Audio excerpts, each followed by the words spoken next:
Thank you.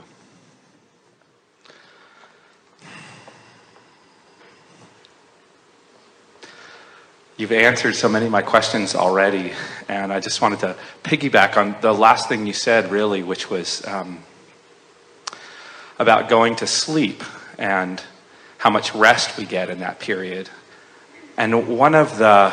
You really don't need sleep. What you need, what you're wanting, what your body benefits from is releasing of resistance. So that's the greatest benefit that sleep gives you, is that you stop worrying about the things that have been bothering you, and you allow your energy alignment to take place. I have a lot of practices that I do to try to stay in the vortex, as you call it.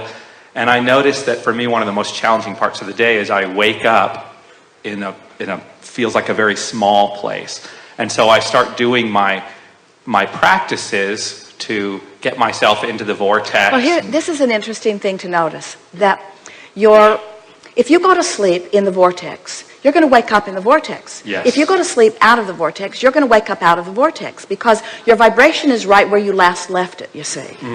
So a very nice thing to do is to soothe yourself, bask yourself to sleep. Lie in your bed and just appreciate it. Just appreciate the fabric, appreciate the pillow, appreciate the well-being, appreciate, but what you want to do is appreciate anything that doesn't take you into that. In other words, if you've got a concern about your body, appreciating your body is at that moment might not be the best plan. If you're wanting a relationship and it isn't working out, then envisioning a relationship isn't the best plan. You want to do what's easy alignment. So Esther focuses on her pillow. She bought a new pillow and she just couldn't stop talking about it. She talked about her pillow as if there were 100 reasons to love her pillow. Jerry would say, "Good night, honey, I love you," and she would say, "I love my pillow." She just really got herself focused upon this, the way the pillow felt, the way it held her head, the way it smelled, the way she felt when she awakened in the morning. In other words, just focusing upon the positive aspects of a pillow put her in the vortex. We're not kidding you. And if you go to sleep in the vortex, you will wake up in the vortex. Certainly, in the scope of human events, there are many more things to think about that are more important than your pillow. No, not really. Anything that puts you into the vortex is important, you see. And so here's the pattern that we would encourage. So bask yourself to sleep. And when you awaken, lie there for just a moment and see if you can reclaim that feeling of basking. And then you can go right into a list of positive aspects. In other words, before your feet even hit the floor, you can tune yourself to inside the vortex. And then everything in your day will be better. Everything in your day will be better. I love my feather pillow too. It holds my neck just right. And I have a practice of really grounding myself before I go to bed. But somehow it's not showing up the way you're saying. I still wake up often and it feels like I'm in this other land. And it's like a one-way mirror. You can only see down, you can't see up. It's a progressive thing. You see, these are the things that you want to be aware of. And so let's just ask you some questions here. Okay. Do you accept that you are...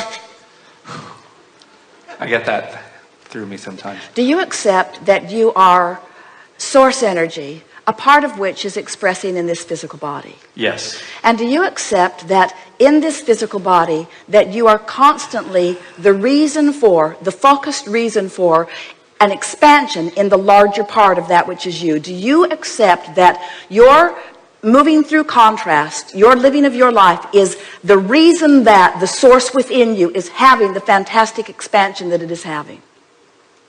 I'm not sure. I got a little lost in there. Well, we'll start again, because these questions will, and we're not trying to put words in your mouth. We're just wanting to activate within you something that from broader perspective you know. So do you accept that you were non-physical before you were physical? Yes. Do you accept that even while you are here in this physical body, that there's a non-physical part of you that is currently present and active at the same time? Yes. Do you accept that in every moment of conscious awareness that start again, whether you are consciously aware of it or not, do you accept that the vibration of who you really are and the vibration of who you're allowing yourself to be are playing off one another all the time? Yes. Do you accept Do you accept that the source within you is holding the highest frequency of what you have expanded to? Yes. Do you accept that when you, unless you're doing that thing you do that sets up resistance within you, that you will be in that highest vibration? Absolutely. So, and that these habits, somehow it happens, seem like out of my consciousness because I'm not shining the light of consciousness. And it seems like I'm not shining it in sleep. And so I guess I'm concerned about all that time I'm waking up with all this weird stuff. Well, but it's all about what you're doing right before you go to sleep. In other words, it doesn't matter how long you sleep. If you're worried about something and you activate some resistance within you and you sleep for 4 days, when you wake up, that resistance is still going to be within you. Because the vibration is where you last left it consciously. You have to move the conscious vibration, you see. That's why, as we talk about coming into the vortex and milking it, and coming into the vortex and milking it, so that it's just your propensity for that vibration. Yes. Let's start at another place, because we can feel that we've activated some confusion around the room, and we want to be very clear about this. You're going to like this when you discover it. So,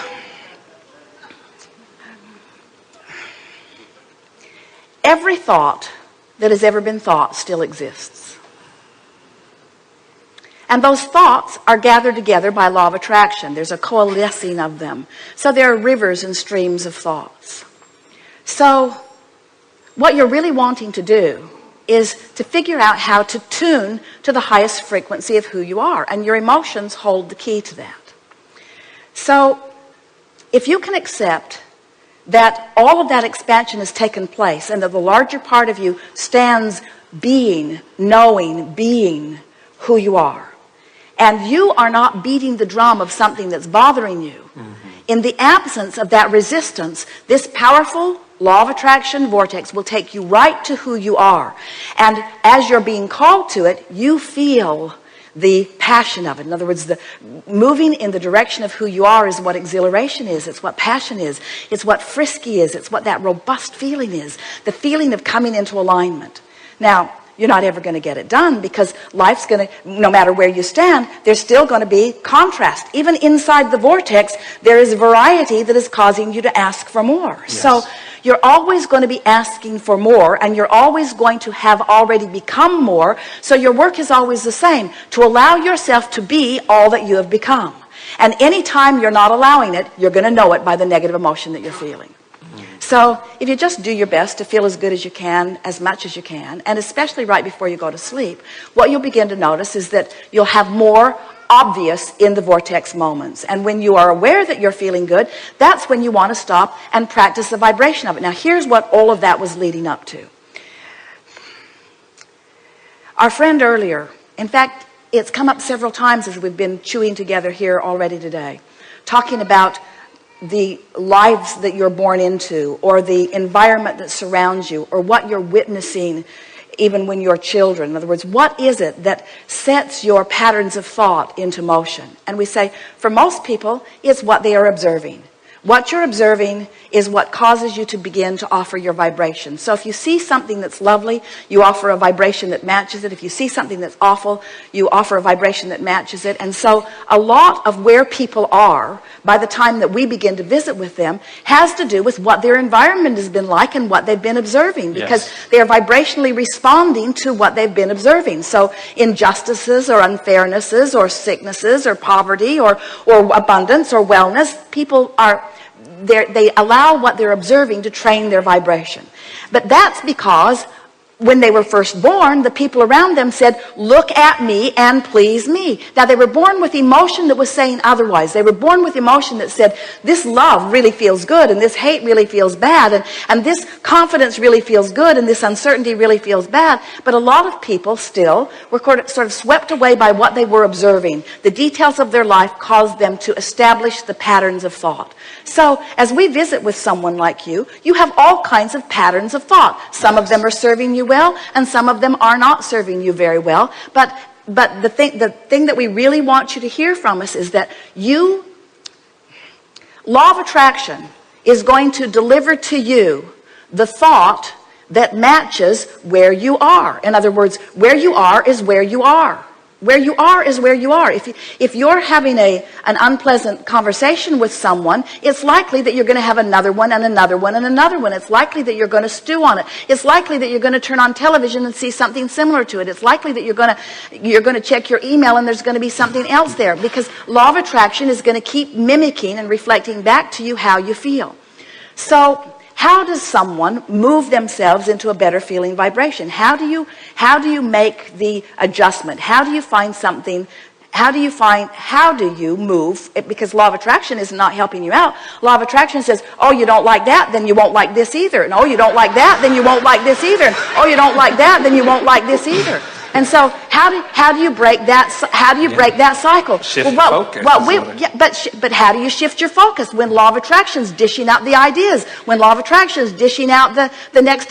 In other words, you can be focused on something in the moment that is unpleasant. Before you know it, you're remembering that bad thing that happened and that bad thing that happened, and now you're standing in line in the post office, which was bad enough, and then somebody else is talking to you about the thing that happened to them, and it's just a spiral that keeps going. So now we're building up to something, because we want you to follow this track. So trying to change the thought is not going about it the easy way, because the thought that you're most likely to think is going to pretty much match the thought you've been thinking. It's like a war. In the same way, it's not like a war. It's like law of attraction saying, here's more, here's more, here's more, here's more. It's a war in the sense that it's not who you really are, and you don't want to feel bad.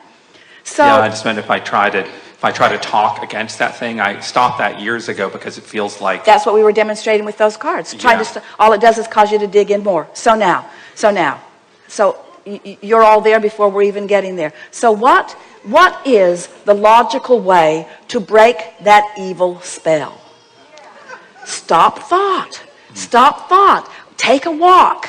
Go for a run. Listen to some music. Meditate if you can. In other words, what you want to do is slow the thought down. Now, what we said earlier is, if you're specifically negative, get more general negative, and then get more general negative, and then get more general positive. But it's much easier. Friends, it is much easier. It is so much easier to just catch yourself having accidentally stumbled into the vortex, and then just stay there a little longer until the these are the key words: to allow the source within you to tune you to the frequency that is really who you are. Because that's what's going to happen. The negative stuff tuned you. It took a long time, but the negative stuff did tune you. You can allow the positive stuff to tune you. And it will. It is all day, every day. If you could stand in your vortex where we are and see what we see, you would understand that you have the resources that creates worlds wrapped around you all the time. Always rooting for you, always knowing your value, always loving you, always knowing your capabilities, always knowing where you are, always knowing what you put there, always knowing that it's all good, always knowing that you're going to get there, always knowing that it will manifest, always knowing that it doesn't have to manifest in order to feel it. And that really is the message that we're wanting you to get here in this moment in time. If you could be happy for the alignment and the feeling that it brings, and disregard the manifestation that hasn't come round yet, if you can feel the feeling of it and align with the feeling of it and align with the power and the clarity of it and practice that vibration enough, then you'll have clear sight. The vortex will reveal to you, or better said, you'll be in a place where you will be able to translate into your manifestational world what's already vibrationally in the vortex. You followed that, didn't you? Mm-hmm. You were right there. Yeah. Yes. Thank you. Yes, indeed. Mm-hmm.